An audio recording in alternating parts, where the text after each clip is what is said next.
Muy buenos días, tardes o noches, chicos y chicas de Casa de Oración Zumpango. Como siempre es un placer poder saludarles, poder estar aquí con ustedes a través de estos medios. Gracias, Señor, porque tú nos permites seguir perseverando en medio de todas estas cosas, en medio de la dificultad en tu palabra. Entonces, chicos, les pido que vayan por su Biblia, que vayan por su libreta y vamos a prepararnos para continuar con esta serie, el escudriño del libro de Proverbios, capítulo 26. Como siempre, vamos a pedir la asistencia de nuestro buen Dios para que Él nos ayude y que Él pueda permitir que todo esto se lleve en control, esta grabación, pero también asimismo el que ustedes puedan escucharlo en paz, en tranquilidad y que puedan poner toda la atención posible para que podamos aplicar la palabra y tener nuestro entendimiento lleno de Dios, ¿ok? Acompáñenme ahora. Padre y Dios que estás en el cielo, te agradezco enormemente el privilegio de poder predicar.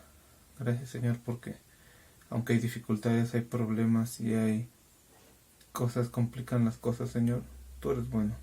Permítenos seguir cumpliendo con el mandamiento que tú nos has dado de predicar tu palabra y exponerla fielmente a tus hijos.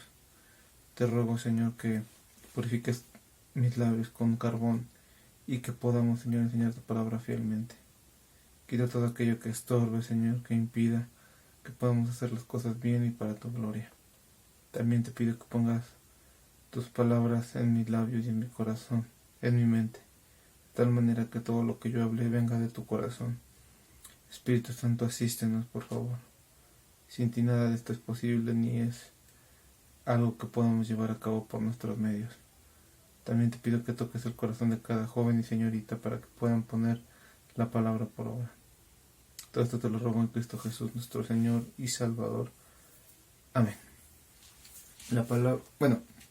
Para comenzar vamos a decir nuevamente que estamos viendo el capítulo 26 de Proverbios y el tema que hoy día vamos a ver se llama Dejando la necedad y la simpleza. Yo sé que tal vez puede sonar un poco repetitivo, pero creo que cuando Dios nos habla acerca de esto constantemente es porque estamos teniendo a veces fallas o hay áreas de mejora que tenemos que corregir dentro de nuestra vida. Entonces, el día de hoy Dios nos va a hablar acerca de la necedad. Y esto es algo que es muy constante en la juventud y en la adolescencia.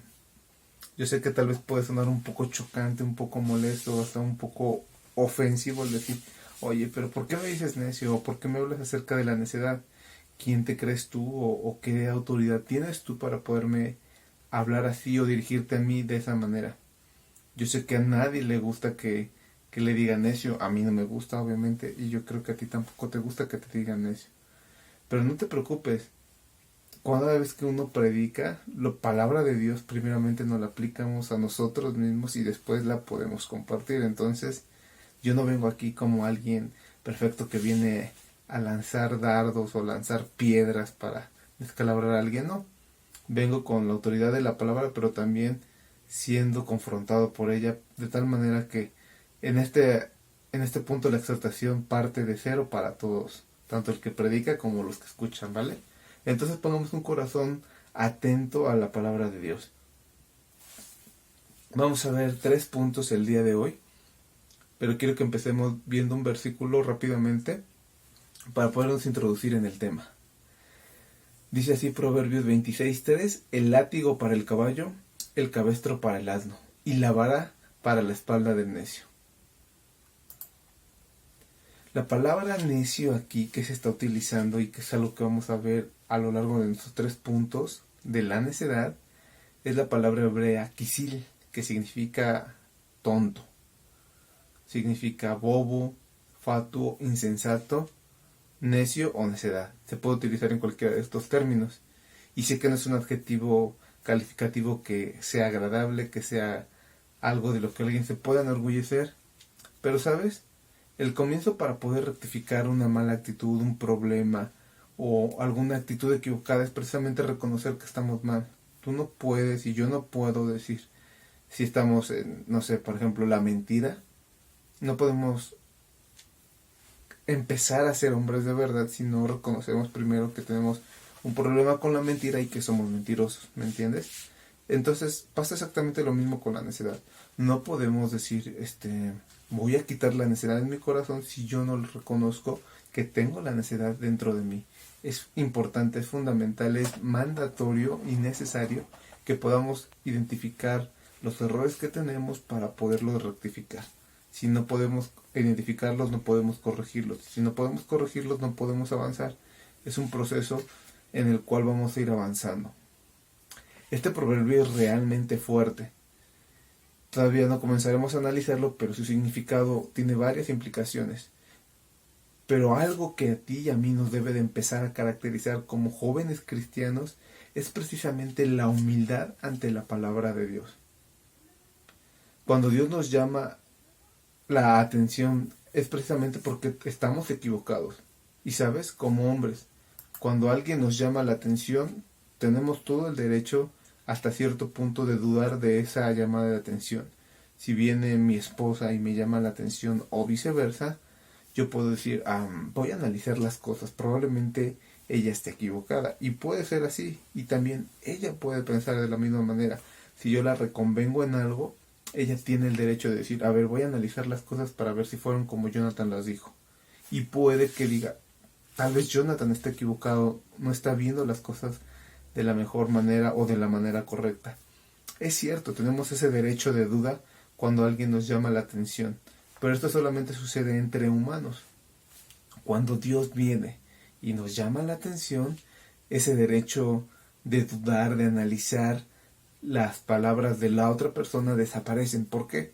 Porque Dios es la autoridad más alta del mundo. Él no se equivoca, Él es sabio, Él es perfecto, Él es completo, Él es perfecto. Entonces, si bien puedes dudar de el consejo o la reconvención de alguien más, de la de Dios no.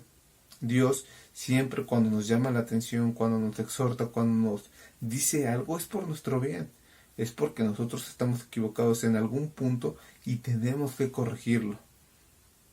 Dios está lleno de luz y de verdad, y por eso cada vez que Él abre su boca a través de su palabra escrita, nosotros tenemos que tener una actitud sumisa, un oído atento, pues en Dios no hay posibilidad de error o equivocación. En este caso, los que estamos mal somos nosotros y siempre es así, y por tanto nosotros somos los que tenemos que corregir. Quiero que me acompañes a ver cómo debe ser nuestra actitud ante Dios. En Isaías 66:2, el Señor hablando dice esto: mi mano hizo todas estas cosas, hablando de la tierra, y así todas estas cosas fueron, dice Jehová. Pero miraré a aquel que es pobre y humilde de espíritu, y el que tiembla ante mi palabra. Dios dice, a mí no me va a impresionar, está hablando del contexto de la dedicación del templo, a mí no me impresiona un templo, no me impresiona una buena construcción y los detalles, no me impresiona nada de eso, yo creé todas las cosas, es más, yo les di la sabiduría para hacer esto, pero si de verdad quieren llamar mi atención, si de verdad quieren que yo me asombre de algo, que yo voltee mi vista hacia la tierra y vea algo, hagan caso a mi palabra. Y si tienen esa actitud de humildad, yo voy a mirarlos desde los cielos y van a tener mi atención. Entonces, con esto quiero que nos introduzcamos a nuestros primeros 3 puntos que vamos a ver el día de hoy, sabiendo que nosotros somos los que tenemos que tener la humildad ante la palabra de Dios para reconocer que estamos mal y podamos corregir lo que nos hace falta. Bueno, dicho esto, vamos a comenzar con nuestro primer punto, al cual hemos nombrado dejando la necedad. Nuestro primer punto es dejando la necedad, y precisamente se basa en el proverbio que acabamos de leer. Quiero que lo volvamos a analizar para poder profundizar en él y su significado. Voy a volver a leerlo. Proverbios 26:3 dice así: el látigo para el caballo, el cabestro para el asno, y la vara para la espalda del necio. Cuando yo estaba elaborando este tema, este punto, yo dije, Dios, ¿qué significa cada uno de estos elementos? ¿O por qué tú haces esta comparación entre 3 situaciones diferentes? El látigo con el caballo, el cabestro con el asno y la vara con la espalda del necio. ¿Te das cuenta? Es una comparación que Dios está haciendo. Entonces, creo que vale la pena y es muy importante analizar las 2 primeras comparaciones para entonces tener idea de qué es lo que Dios quiere que aprendamos con el tercer principio, que él nos pone en este versículo. Pues de entrada, todos creo que conocemos lo que es un caballo y lo que es un látigo, pero es importante saber cuál es la función de todos estos. Normalmente, el látigo se componía de una vara con tiras de cuero. Puede tener varias composiciones, a veces solamente es una vara sólida, a veces se compone de una vara cubierta de piel, a veces aquí este látigo se refiere a pedazos de cuerda con algún tipo de nudos o piedritas o incrustaciones de algún tipo de material sólido para poder lastimar el cuero del animal. Ahora, no se trata simplemente de golpear al caballo con el látigo y ser crueles. Yo me puse a analizar un poquito y estudiar qué es lo que sucede o cómo manejan los jinetes a los caballos durante las carreras. Entonces dicen que el látigo tiene principalmente dos objetivos dentro de una carrera cuando el jinete va encima de él. El primero de ellos es la intención de acelerar el paso. El caballo normalmente está parado y cuando quieren que camine pues le pegan, ¿no? Puede que le den unas patadas en el vientre con sus piernas, pero cuando van en la recta sí requieren que el caballo haga uso de toda su fuerza. Decía esta jinete que estuve viendo, desarrolle todo el potencial de lo cual el animal es capaz por esos grandes músculos, esas grandes piernas, ese vientre enorme, pues le empiezan a golpear con el látigo. ¿Qué es lo que hace el animal? El animal va caminando pero no está dando su mejor esfuerzo. Entonces cuando el animal empieza a sentir los golpes, empieza a sentir una especie de desesperación, una especie de frenesí, y entonces imprime toda la fuerza que él tiene para tratar de acelerar el paso lo más que él pueda. Este es el primer propósito del látigo.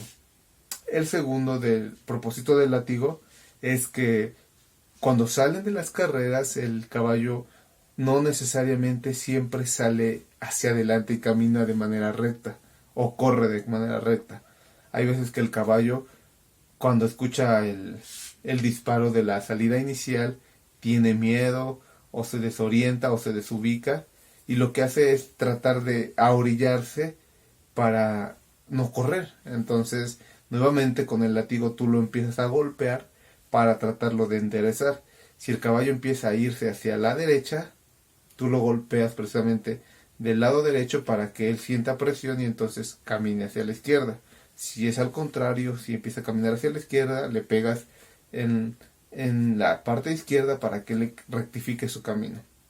Entonces tú y yo vemos aquí que el propósito del látigo con el caballo es darle dirección y pedirle al caballo de alguna manera comunicarse con él, que él pueda imprimir toda la fuerza necesaria para poder imprimir la fuerza y caminar o correr lo más pronto posible durante los trayectos, y también enseñarle el camino por el cual debe de andar.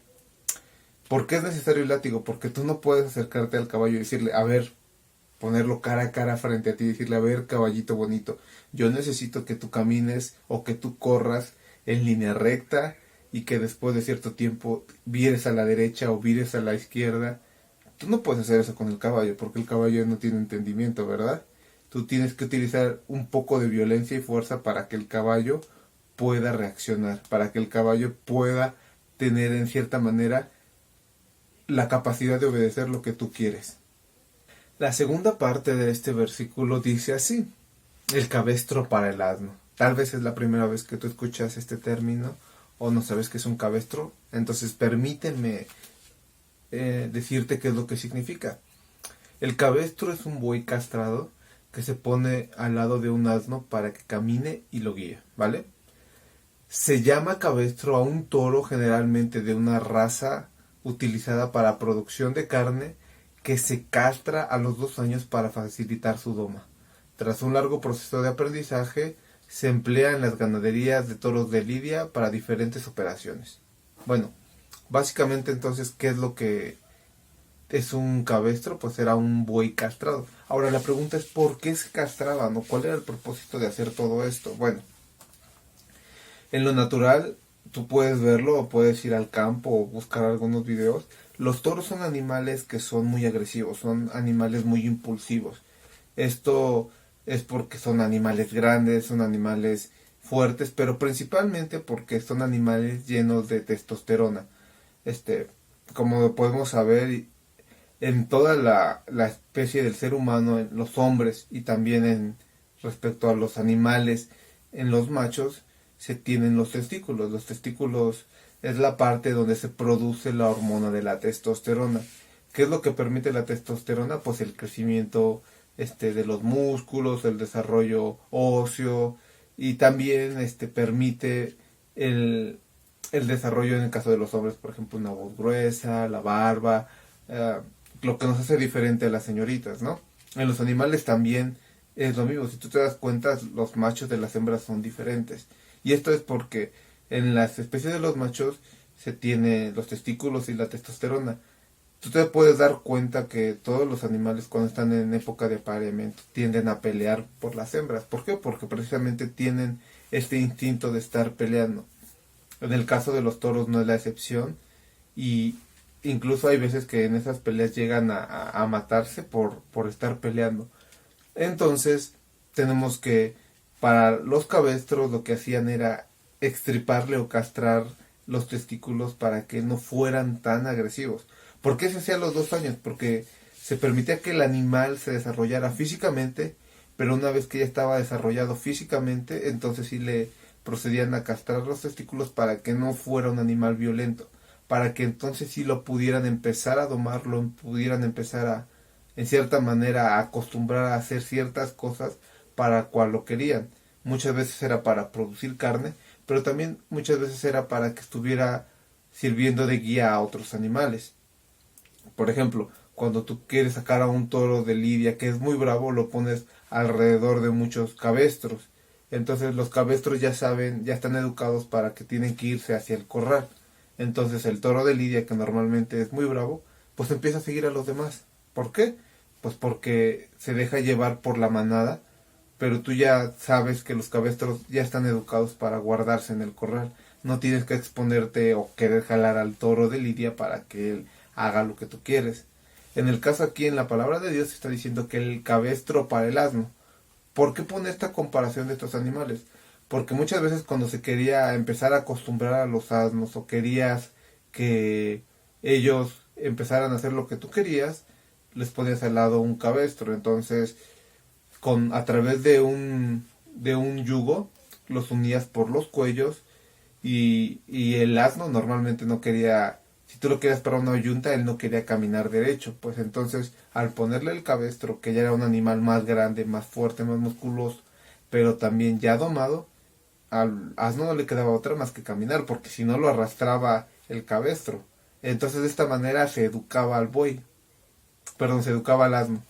Muchas veces también se utilizaban estos animales para mover ruedas de molino y moler granos, moler semillas y extraer el aceite. Pero nuevamente no les gustaba caminar a estos animalitos, entonces los ponía nuevamente al lado de un cabestro. El cabestro ya estaba domesticado y entonces él empezaba a caminar y le enseñaba al asno que tenía que seguir las instrucciones. Entonces, ¿cuál es el principio aquí? ¿O por qué Dios pone el ejemplo del caballo con el látigo y por qué el cabestro con el asno? Pues básicamente nos está diciendo que a los animales no se les puede hablar, con los animales no puede razonar. ¿Por qué? Porque son animales. Son criaturas del Señor, sí, pero Dios no les dio la capacidad del raciocinio como a ti y como a mí.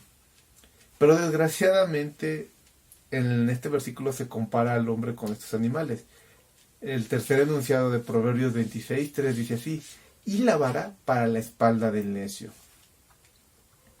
Como nosotros podemos ver, Dios está diciendo, a estos animales requieres un método, ya sea físico o con violencia, para que ellos puedan hacer lo que es necesario, y muchas veces a los seres humanos, a los que son necios, también se les tiene que azotar o se les tiene que castigar para que ellos empiecen a hacer lo que deben de hacer. Eso es triste, ¿sabes? Porque muchas veces nos comportamos así, no es algo que nos guste o que nos agrade, pero es una realidad. De hecho, tan así que dentro de la ley judía existía una ley acerca de los azotes. Acompáñame a ver la de Deuteronomio 25:1. Dice así: si hubiere pleito entre algunos y acudieren al tribunal para que los jueces juzguen, estos absolverán al justo y condenarán al culpable. Y si el delincuente mereciere ser azotado, entonces el juez le hará echar en tierra y le hará azotar en su presencia. Según su delito será el número de azotes, y se podrá dar 40 azotes, no más. No sea que si lo hirieren con muchos azotes más que estos, se sienta tu hermano envilecido delante de tus ojos. Vemos aquí que en el contexto judío los jueces se sentaban a la puerta de la ciudad. Ellos no tenían como que una sala como hoy en día vemos a los jueces y un tribunal, no.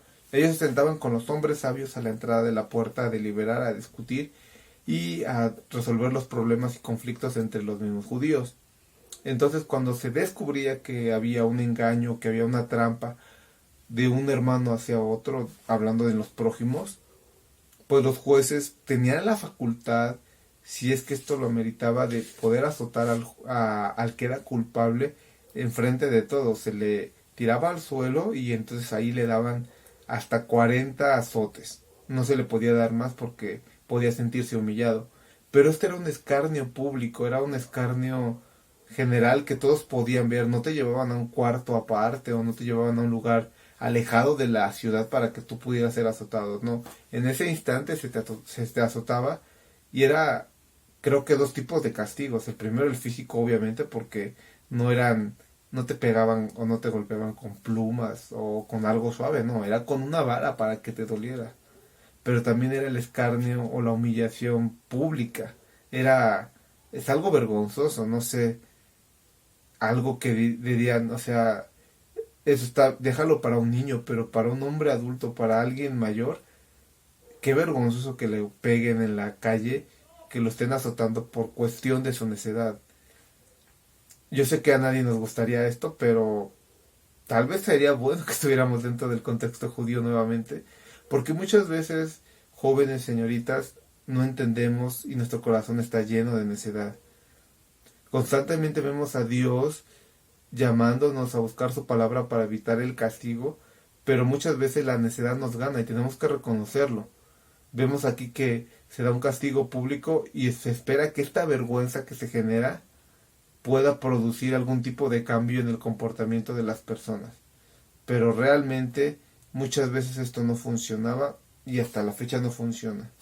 Y yo quiero hacer un pequeño paréntesis aquí para decir que realmente es importante que aprendamos el principio de que la vara aleja la necesidad del corazón del muchacho. Tal vez tú ya estés grande o digas, no, a mí ya no me pueden pegar. Pero de verdad, si en algún momento Dios te permite tener hijos, no olvides este principio. La vara aleja la necesidad del corazón del muchacho. Yo en lo personal le doy muchas gracias a mis padres y a Dios por la disciplina que se me dio desde pequeño, porque esto me ayudó a formarme y alejar la necedad. Incluso, digo, cada familia tiene sus propias reglas, pero a mí la última vez que me dieron me corrigieron físicamente fue a los 22 años y créeme que yo lo digo con gusto y digo gracias Dios porque tu palabra es verdad y cuando tú dices que la necedad es alejada con la vara, pues tú no mientes, tú sabes por qué lo haces. Pero bueno, regresando y salido de este pequeño comercial, para cuando tengan su familia, vemos que en varias citas de Proverbios Dios nos hace el llamado a buscar la sabiduría para evitar los azotes, pero muchas veces no lo buscamos. Proverbios 17:10 dice: la reprensión aprovecha el entendido más que 100 azotes al necio. Vemos aquí cómo Salomón está haciendo una hipérbole, porque como vimos en Deuteronomio no se permitían más de 40 azotes. Pero Salomón dice, aunque le dieras 100 azotes, aunque tú lo azotaras hasta que te canses, es más, al sabio le aprovecha más que tú lo reprendas que a este hombre lo muelas a golpes, porque no va a entender, es necio. Como ya leímos en la definición, pues el necio es alguien tonto, es alguien simple, es alguien que no logra entender las cosas. Proverbios 18:6 dice: los labios del necio traen contienda y su boca los azotes llama. Aquí lo que está diciendo el Señor es que el hombre necio, incluso cuando abre su boca, va a hacerlo meterse en problemas. Es como si él simplemente alzara la voz para decir: hey, por favor, alguien azóteme, necesito que me azoten porque soy un hombre necio. Es triste, pero muchas veces pasa así. Proverbios 19:29 dice: preparados están los juicios para los escarnecedores y los azotes para la espalda de los necios. Nuevamente aquí Dios nos enseña que Dios va a castigar y va a traer azotes para aquellos que son necios. Para eso está diseñado las espaldas de los necios, para recibir el castigo. Y chicos, por eso el tema de hoy es llamado a salir de la necedad, a alejarnos de ella. ¿Por qué? Porque muchas veces nosotros nos comportamos así. Muchas veces somos como cumplimos a la perfección este proverbio, porque nos comportamos como esos animalitos que no tienen entendimiento.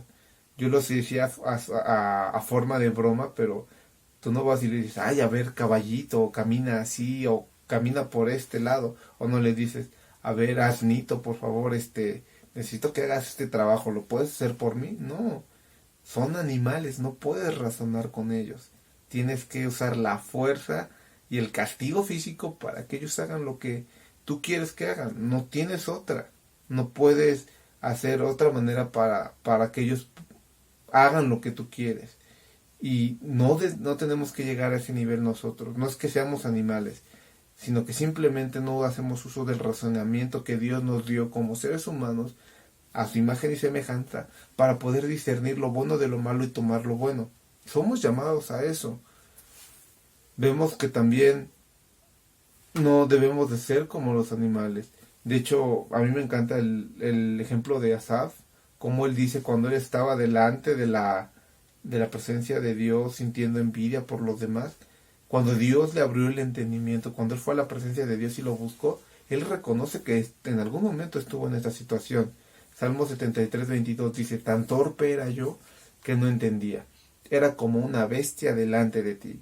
Ve que aquí lo que Asaf está diciendo es que se comportó como un animal, se comportó como alguien sin entendimiento, se comportó como alguien que no tiene razón. Que no se diga eso de nosotros. Yo sé que a nadie le gustaría que nos comparen con animales, ¿verdad? Por supuesto que no. Nos ofende. ¿Por qué? Porque somos humanos. Chicos, no nos denigremos al punto de portarnos como animalitos, que no entendemos. Otra vez, perdón, no quiero ser ofensivo, pero muchas veces nos comportamos de esa manera. Somos personas que nos comportamos simplemente por el instinto y no usando la razón. A tal grado cae el necio que viene a ser peor que un animalito, porque al animalito tarde o temprano lo terminas por domesticar, lo terminas de acostumbrar a que haga lo que tú quieres y ya lo dejas. Pero hay muchos hombres y mujeres que, a pesar del castigo constante que Dios permite en sus vidas, ellos jamás rectifican su camino. No debemos de ser así. Si tú y yo reconocemos que somos necios y que necesitamos disciplina, hay esperanza para nosotros. No vengo a decirte aquí, pues no te comportes como un animal y listo. No, hay esperanza y hay solución en Cristo Jesús. De hecho, podemos ver la oración de Jeremías que hace hacia Dios, él poniéndose en representación de todo el pueblo de Israel, como hace la oración. Jeremías 10:23 es una oración muy poderosa. Dice: conozco, oh Jehová, que el hombre no es señor de su camino, ni del hombre que camina es el ordenar sus pasos. Castígame, oh Jehová, mas con juicio, no con furor, para que no me aniquiles. ¿Te das cuenta? Jeremías, en representación del pueblo, dice que el hombre no puede enderezar sus pasos por sí mismo, ni que él es dueño de su camino. Y por ende que no puede hacerlo, pide ayuda a Dios. Pero ¿cómo le pide ayuda a Dios? Le dice: castígame, pero no con juicio, no con tu furor para que no me aniquiles. Le está diciendo: Señor, castígame, pero también ten misericordia. Y si tú y yo estamos en una situación similar respecto a nuestro comportamiento, pidámosle a Dios que nos castigue, pidámosle a Dios: aleja la necedad, Señor. Y yo sé que para alejar la necedad tú vas a tener que traer disciplina a mi vida, Padre. Pero si es necesario, hazlo, Señor. Si es la única manera en la que yo voy a poder salir de esta necedad, vamos a salir. Porque lo peor que podemos hacer al ser necios y identificarnos como eso, es seguir ahí. No debe de ser nuestra actitud. O sea, Jeremías lo dice claramente, no es del hombre el poder cambiar sus pasos, ni limpiar su camino. Pues no, pidamos de ayuda a Dios y recordemos sobre todo que Dios al que ama disciplina. Cuando Dios permite la disciplina en nuestras vidas para alejar la necedad, no nos sintamos ofendidos, sintámonos amados porque Dios quiere que seamos hombres y que sean señoritas sabias, no hombres y mujeres necios. Dios no le agrada eso. El segundo punto que vamos a ver lo hemos titulado necedad voluntaria. Sí, seguimos con la necedad. Se llama el título de este segundo punto necedad voluntaria. ¿Y por qué hablamos de esto? Acompáñame a leer Proverbios 26:11 para ver qué es lo que vamos a ver aquí. Dice así: como perro que vuelve a su vómito, así es el necio que repite su necedad. Y seguimos otra vez con la triste comparación con los animalitos, pero creo que Dios permite que esto nos ilustre, que esto nos enseñe para poder corregir. Lo que les decía nuevamente, lo que les decía desde el principio, seamos humildes a la palabra de Dios.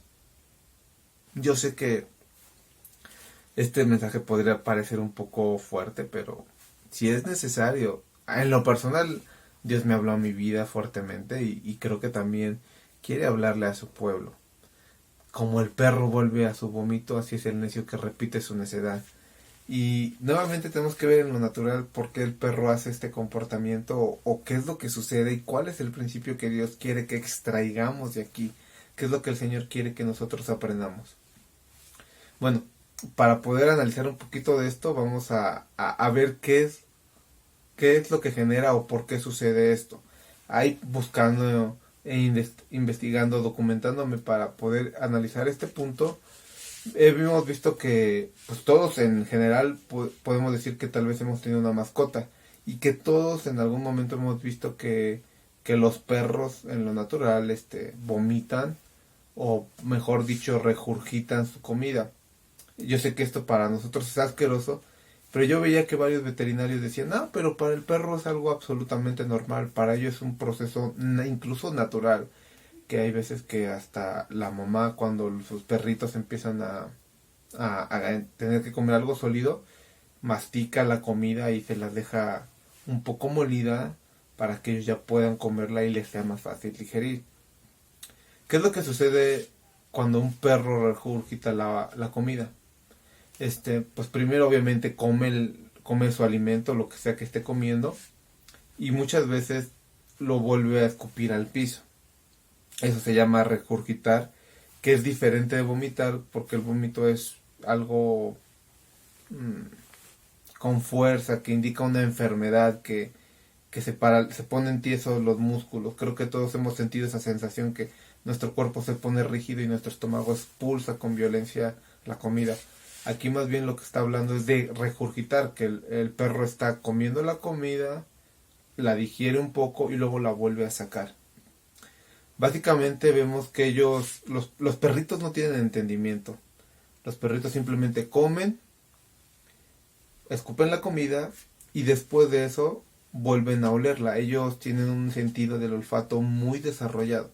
Entonces ellos no ven si por ejemplo, si tú les serviste un pedazo de pollo con, no sé, unas tortillas, ellos no ven si es agradable a los ojos o no. Ellos simplemente huelen el alimento y dicen si es un alimento en el cual yo no percibo un olor desagradable, en el cual no percibo que hay algo peligroso o que no hay algo que no sea nutritivo, los perritos en lo natural se lo vuelven a comer y no disciernen, no dicen, ay, fuchi, guacala, qué asco, vómito. No, ellos no dicen eso, simplemente se guían por el olfato.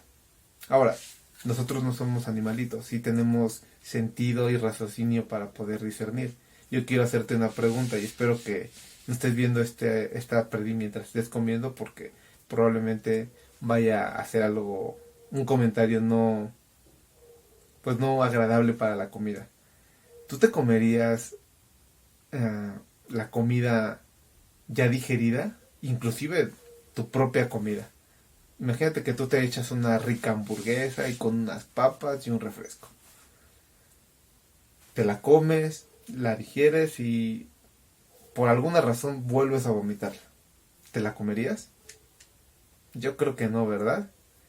Y aunque tuviéramos el olfato de los animales, del perro que es capaz de distinguir si ese alimento está echado a perder o no, si tiene algún elemento malo o no, yo creo que no nos lo comeríamos. Por sentido común diríamos, pues es que esto es asqueroso, esto me da asco, yo no me lo voy a comer, es algo repugnante, es algo pues que no es digno de un humano, ¿me entiendes?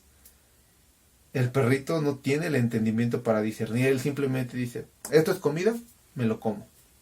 Los seres humanos tenemos el discernimiento de decir, bueno, es comida, sí, pero está agradable, es algo que yo voy a comérmelo o es algo que ya está procesado por mí mismo o por alguien más y me lo tengo que comer. Yo creo que nadie en su sano juicio, salvo por un caso muy, muy, muy extremo, comería vómito. Nadie haría eso. O ¿tú sí lo harías? Yo creo que no, hasta la pregunta ofende. Pues diríamos, pues si no soy un perro, no soy un animal. Pero Dios nos pone este ejemplo para decir que aquel que es un necio, aquel que está constantemente en un pecado, pues es como un perrito que vuelve a comer lo que ya desechó. Así como ese perrito simplemente dice, ah, pues sirve, está bueno, me lo como.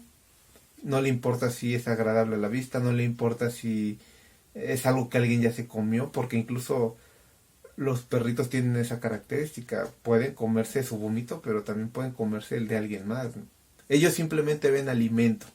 Ellos simplemente quieren saciar su necesidad de hambre y se acabó. No les importa ni la forma, ni de quién era, ni cómo llegó eso ahí. No les importa absolutamente nada. Ellos simplemente quieren saciar su necesidad y listo, se acabó. Pues muchas veces como cristianos somos como esos animalitos, cuando estamos constantemente en pecado. Aquí Dios no pone un pecado en específico, no dice, está hablando de alguien que toma, alguien que fuma, no está hablando de alguien que es mentiroso, alguien que codicia, alguien que roba. Dios deja abierta la necedad de este hombre en Proverbios 26:11. Y yo creo que es a propósito, porque podemos poner cualquier pecado ahí, porque todos pecamos diferentes y entraría dentro de esa necedad. Cuando nosotros estamos en un pecado recurrente, somos como esta ilustración del perrito que va y se come el vómito. Cuando nosotros estamos constantemente pecando, somos como ese animalito que vemos y decimos, ah, yo quiero saciar mi necesidad, lo demás no me importa. No me importa si es agradable a los ojos de Dios, no me importa si es bueno, no me importa si esto me va a edificar. Yo simplemente quiero saciar mi necesidad. Y si esto, aunque es asqueroso, aunque ya está revuelto, aunque ya está digerido, aunque ya fue comido por alguien más, yo me lo voy a comer. No me importa. Va a saciar mi necesidad y se acabó. Nosotros no hacemos eso en lo natural, ¿verdad? ¿Y por qué si hacemos muchas veces lo mismo, pero con nuestra relación con Dios y con nuestro proceso de santificación? Porque aquí creo que el principio que Dios quiere enseñar es que aquel que está pecando voluntariamente y constantemente con algo, simplemente ve su necesidad, su deseo carnal que quiere saciar y no le importa absolutamente nada. Y te repito, vuelve a poner ahí cualquier pecado que tú quieras.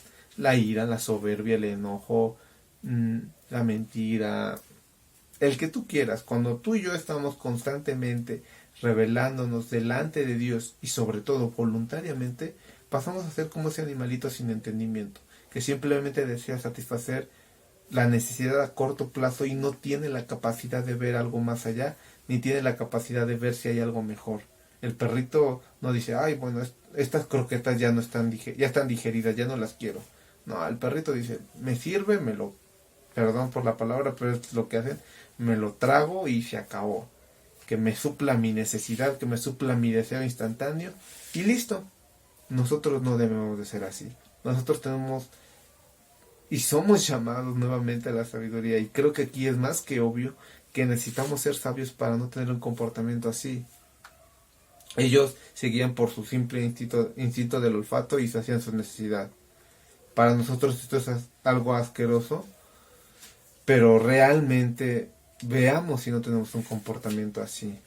Me gustaría que leyéramos la carta de Hebreos en el capítulo 10:23 para ver la exhortación que que Dios nos hace acerca de los pecados voluntarios y recurrentes que tenemos, porque todos estos pecados recurrentes que tenemos y voluntarios son una necedad, son algo que nosotros sabemos que está mal, pero buscamos nuestra necesidad primaria del pecado y satisfacerla y no pasa absolutamente nada.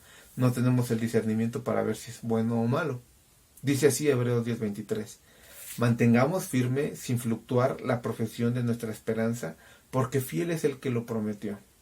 Y consideremos unos a otros para estimular al amor y las buenas obras, no dejando de congregarnos como algunos tienen por costumbre, sino exhortándonos y tanto más cuando veis que el día se acerca. Versículo 26. Porque si pecamos voluntariamente después de haber recibido el conocimiento de verdad, ya no queda más sacrificio por los pecados, sino una horrenda expectación de juicio y de hervor de fuego que ha de devorar a los adversarios. El que viola la ley de Moisés por el testimonio de 2 o 3 personas muere irremisiblemente. ¿Cuánto mayor castigo pensáis que merecer el que pisoteare al Hijo de Dios y tuviere por inmunda la sangre del pacto con la cual fue santificado e hiciere afrenta al Espíritu de gracia? Pues conocemos al que dijo: mía es la venganza, yo daré el pago, dice el Señor. Y otra vez, el Señor juzgará a su pueblo. Horrenda cosa es caer en manos de un Dios vivo. No sé si a ti te da miedo, pero a mí me da pavor caer en manos de un Dios vivo. Porque Dios, cuando traiga juicio a nuestra vida, cuando nos llame a cuentas, nos va a preguntar acerca de los pecados voluntarios, chicos. Y de verdad, Dios confronta mi corazón y espero que confronte tu corazón. Dios va a llamarnos a cuenta por todas las necesidades que estamos haciendo voluntariamente. Cuando nosotros, es normal que pequemos hasta cierto punto porque somos carne y estamos en un proceso de santificación, pero hay que saber diferenciar cuando realmente estamos luchando con un pecado y nos resbalamos y caemos, a que cuando voluntariamente vamos y cometemos el pecado, cuando voluntariamente estamos repitiendo una y otra vez y otra vez y otra vez ese proceso de pecar contra Dios, y aún peor cuando tenemos conciencia. De hecho, cuando tenemos conciencia de nuestro pecado y aún así decidimos hacerlo, inmediatamente pasamos a ser como ese perro que va y se traga el vómito. Pasamos a ser como ese animalito que busca saciar la necesidad inmediata sin importarle absolutamente nada. No solamente que estamos cayendo en la necedad, sino que abiertamente estamos pecando contra Dios. Y vemos que es lo que dice aquí. Estamos haciendo una cosa horrible porque primeramente estamos pisoteando al Hijo de Dios. ¿Por qué? Porque está hablando del sacrificio de Dios y es como si nosotros pasáramos por encima de Él pisándolo con nuestros pies y diciendo: no me importa lo que hiciste. Después dice: y tuviere por inmunda la sangre del pacto con el cual fue santificado. Esto es terrible porque la sangre de nuestro Señor, de nuestro Redentor, fue el precio que pagó Dios, por nuestros pecados. Y nosotros tenerla por inmunda, por algo que no tiene valor, es una ofensa grande delante de Dios. Y lo tercero dice: e hiciere afrenta al Espíritu de gracia. Hacer afrenta es avergonzar, es poner en ridículo, es lastimar. Y recuerden, ya lo habíamos platicado en una sesión anterior, esto es algo muy serio porque el Espíritu Santo tiene la labor dentro del cristiano de poder redarguirlo, de poderle mostrar cuando está mal para que él se arrepienta y cambie. Pero si nosotros voluntariamente estamos pecando contra Dios, estamos ofendiendo al Espíritu Santo y el Espíritu Santo deja de hacer esa acción en nosotros de redarguirnos y entonces empezamos en un proceso de pecar y pecar y pecar y pecar. Chicos, tengamos cuidado de esto porque aquí estamos hablando de una necedad voluntaria, no estamos hablando de una necedad por ignorancia. Todos y cada uno de nosotros nos podemos equivocar por desconocer la palabra de Dios y sus mandamientos. Eso es cierto. Digo, hasta cierto punto puede haber un pecado por ignorancia en nuestras vidas. Pero aquí estamos hablando de un pecado en el cual no hay dudas, un pecado en el cual abiertamente se sabe que está mal y aún así uno decide hacerlo. Tengamos cuidado de nuestra necesidad voluntaria porque entonces Dios va a traer cuentas y juicio sobre nosotros, porque realmente estamos pecando voluntariamente y no estamos demostrando ser hijos de luz. Nuestro tercer y último punto lo hemos llamado el sabio en su propia opinión, o yo también quise llamarle el necio en su propia opinión. Dice Proverbios 26:12: ¿Has visto a un sabio en su propia opinión? Más esperanza hay del necio que de él. De hecho, aquí creo que habla del siguiente paso, o si quieres verlo así, el escalón en manera descendente de la necedad. Si bien hemos visto que muchas veces podemos llegar a tener el comportamiento como un animalito que no razona, y después vemos que hay una necedad voluntaria porque nosotros, aun sabiendo lo malo, decidimos ignorar las advertencias, decidimos ignorar el mandamiento de Dios abiertamente y poner nuestra voluntad, nuestros deseos por encima de los deseos y la voluntad de Dios. Hay un paso peor, hay un estado todavía más lamentable en el cual espero no estemos, pero si estamos, somos llamados a rectificar y a cambiar todo eso. Y esto es el sabio en su propia opinión. Una persona que es sabia en su propia opinión es aquel que cree que está bien aunque está mal. Ya no es como el necio que sabe que está mal pero no le importa. El peor castigo que tiene este hombre es que está autoengañado y que él cree que está bien. Por ejemplo, podemos ver en Proverbios 3:7, el Señor nos hace un atento llamado a no ser como este hombre. Dice así: no seas sabio en tu propia opinión, teme a Jehová y apártate del mal. Aquí lo que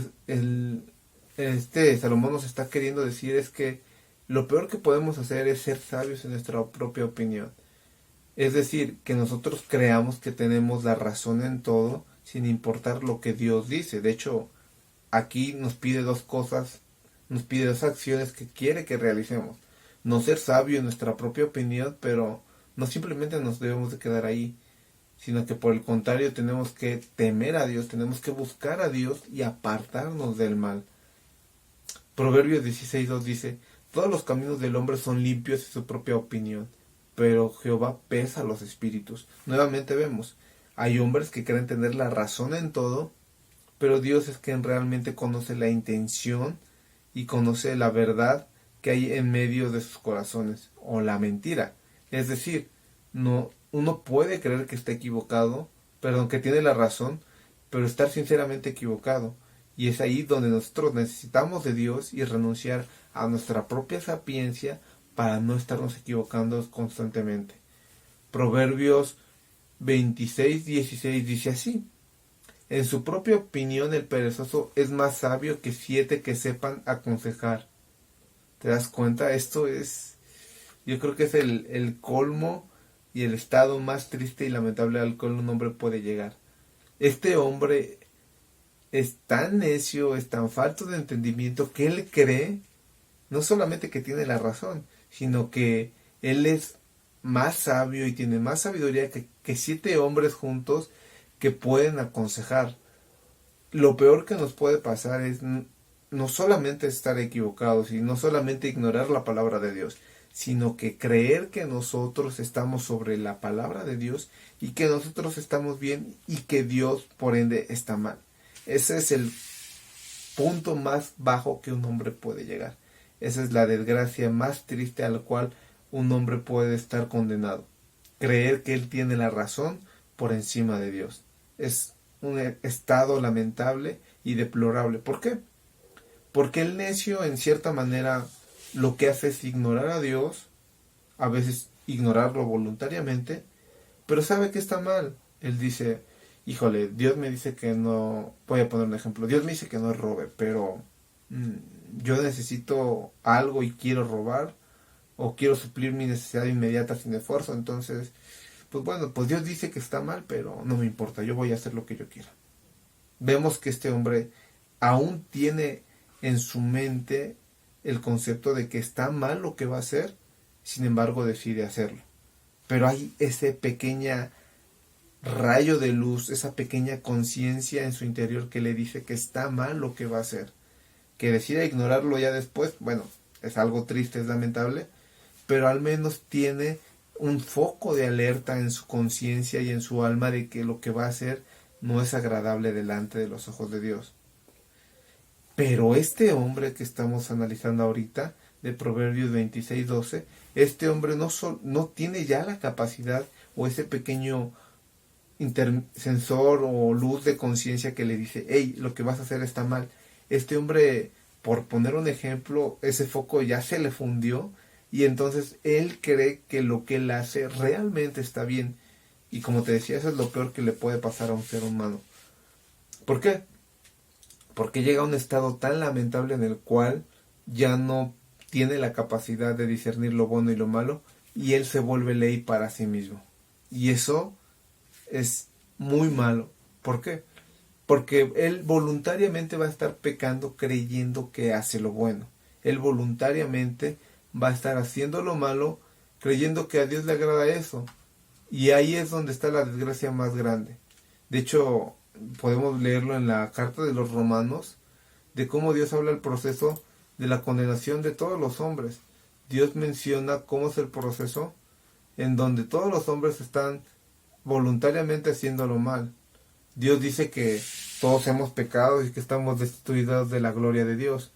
Pero Dios empieza a hablar que los hombres decidieron darle honor a las criaturas antes del Creador, el cual es bendito por todos los siglos.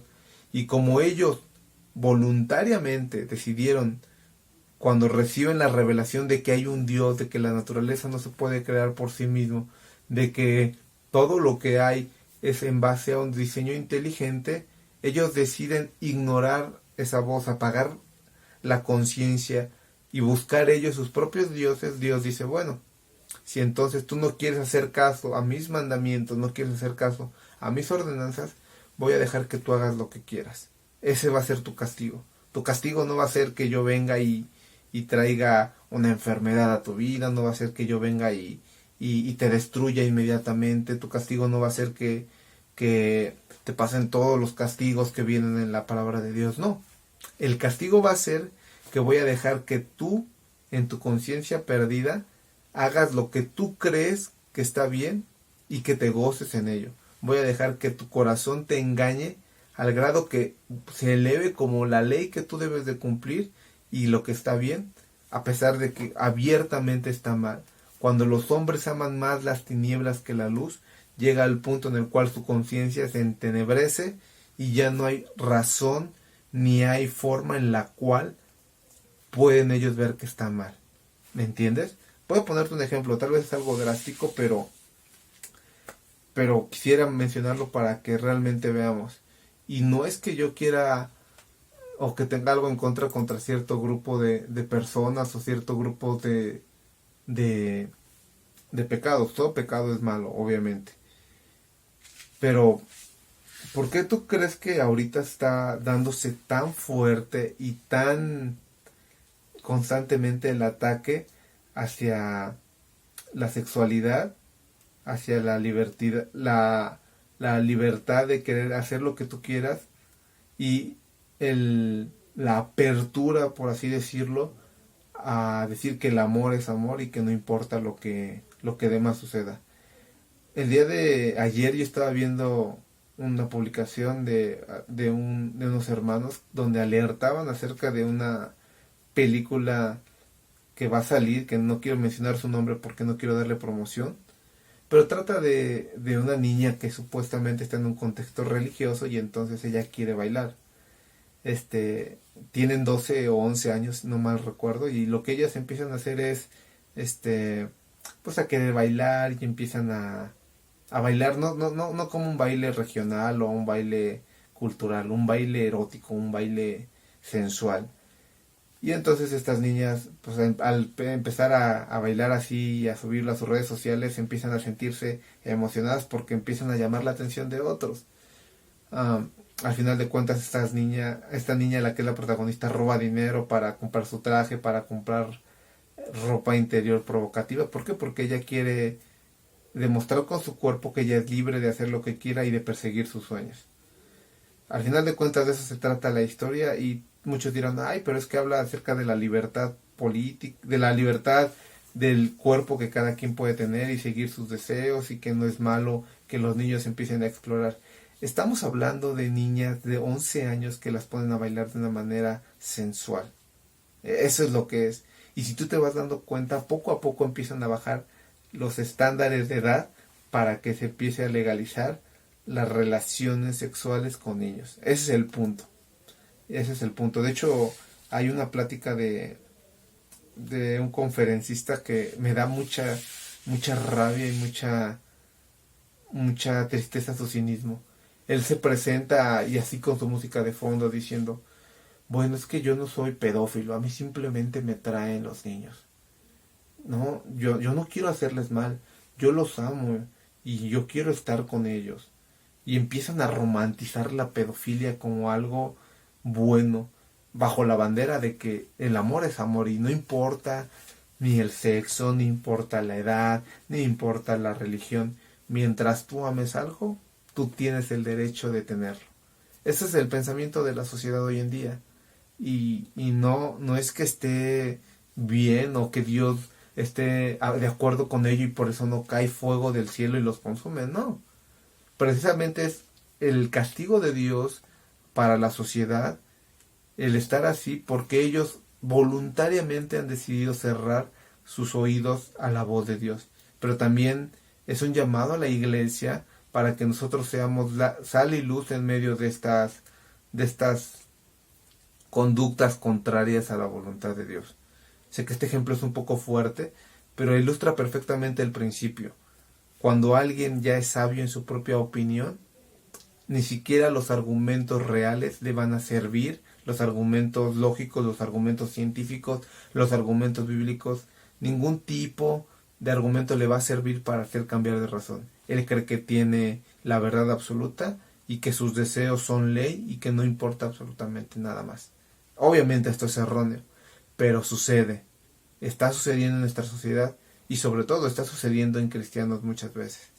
Aún un cristiano puede creer, puede ser sabio en su propia opinión y Dios permitirle que tenga una especie de alejamiento de él y que llegue a un punto en el cual él peque voluntariamente y que Dios permita que vengan las consecuencias sobre él.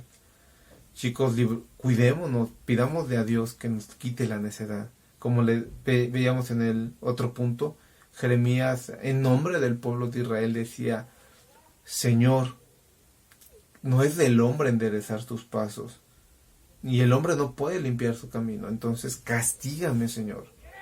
Sé que es fuerte, pero ¿por qué no decirle a Dios, castígame? Señor, corrígeme. Dios, si tú sabes que estoy mal, que estoy equivocado, que estoy en algo incorrecto, por favor, haz lo que tengas que hacer. Si tienes que castigarme, si tienes que corregirme, si tienes que hacer que a mí me pase algo con tu disciplina, hazlo, Señor, pero no permitas que yo sea sabio en mi propia opinión. Chicos, recuerden, la necedad y ser sabio en nuestra propia opinión es un pecado voluntario, ¿eh? Todo pecado es voluntario. En cierta manera puede haber alguno que es por ignorancia, sí, pero son los menos, ¿eh? Son contados los pecados en los cuales puedes decir, soy ignorante y no sabía que eso estaba mal. Son muy pocos, chicos. La mayoría de los pecados los hacemos voluntariamente y conscientemente. Recordemos que si lo hacemos así, estamos pisoteando al Hijo de Dios y teniendo por inmunda su sangre y afrentando al Espíritu Santo. Cuidémonos de no ser así. Por eso es que hemos citado esto como un llamado a salir de la necedad. Busquemos no estar aferrados, que no sea necesario que venga el castigo a nuestra vida, que no seamos como esos animalitos en los cuales no se puede razonar porque ellos simplemente no tienen razón, se basan por instintos. Que no seamos así. Hay que dejar la necedad y la simpleza. Hay que buscar no estar en una necedad voluntaria y sobre todo dejemos de ser sabios en nuestra propia opinión. Temamos a Dios y apartémonos del mal. Esto es todo por hoy, chicos. Espero que esto haya sido de bendición. De antemano les pido disculpas si hay algún tipo de ruido extraño. Desgraciadamente sucede así con los vecinos. También quiero recordarles que vamos a tener un concurso de la serie de proverbios, 100 preguntas, entonces pónganse a estudiar. Chicos, también quiero recordarles que tienen que entregarnos los apuntes de toda la serie. Si la mayoría de las enseñanzas desde el capítulo 5 o 6, si no mal recuerdo, están subidas en el canal de Casa de Oración. Entonces, chicos, les quedan 5 sábados aproximadamente para empezar a entregar sus apuntes. No lo hagan a la mera hora. Si ustedes ya tienen sus apuntes y están en libreta, mándenos fotos de esos apuntes para poderlos concentrar. Y ya recuerden que el que tenga los mejores apuntes va a recibir algún premio. Puede ser algún descuento en el próximo campamento, algún libro. Algo se nos va a ocurrir para poder premiar la diligencia de aquellos que estén siendo sabios y estén poniendo interés en en la palabra de Dios, ¿vale? Les pido que lo manden al correo jóvenescoz, @gmail.com, y vamos a estarlos revisando entre todo el grupo de jóvenes entre liderazgo, Rafita, Kenia, Moni y su servidor. También les instamos, chicos, a que sigan congregándose los que puedan de manera física. Desgraciadamente hemos visto muy poca afluencia en aquellos que sí tienen la oportunidad de congregarse, que viven cerca y que no lo han hecho. Recuerden que no debemos de dejar de congregarnos. Es cierto, nos sujetamos a las autoridades cuando hubo la emergencia sanitaria, pero ahorita ya no estamos en semáforo rojo, estamos en semáforo naranja, gracias a Dios, y estamos teniendo las medidas en la iglesia para no contagiarnos. Estamos usando cubrebocas, estamos usando gel, tenemos tapete sanitizante, y estamos guardando distancia entre bancas. Entonces no hay pretexto para no congregarnos. Chicos, por favor, les instamos, y como decía mi esposa, vean el enorme privilegio y la bendición que tenemos nosotros a nuestra edad, que somos un grupo que no es vulnerable, que somos un grupo que está considerado como de los más resistentes al COVID. Entonces, no es que vamos a ir sin ningún tipo de protección, pero también tenemos que ser obedientes para poder congregarnos y estar siendo bendecidos por el Señor y por su palabra, ¿vale? Que el Señor esté con ustedes, les amamos, les deseamos prosperidad y que Dios cumpla su vida. Chicos, alejemos la necedad de nuestra vida porque no le agrada a Dios, y reciban un fuerte abrazo de parte de nosotros. Que Dios esté con ustedes. Hasta luego.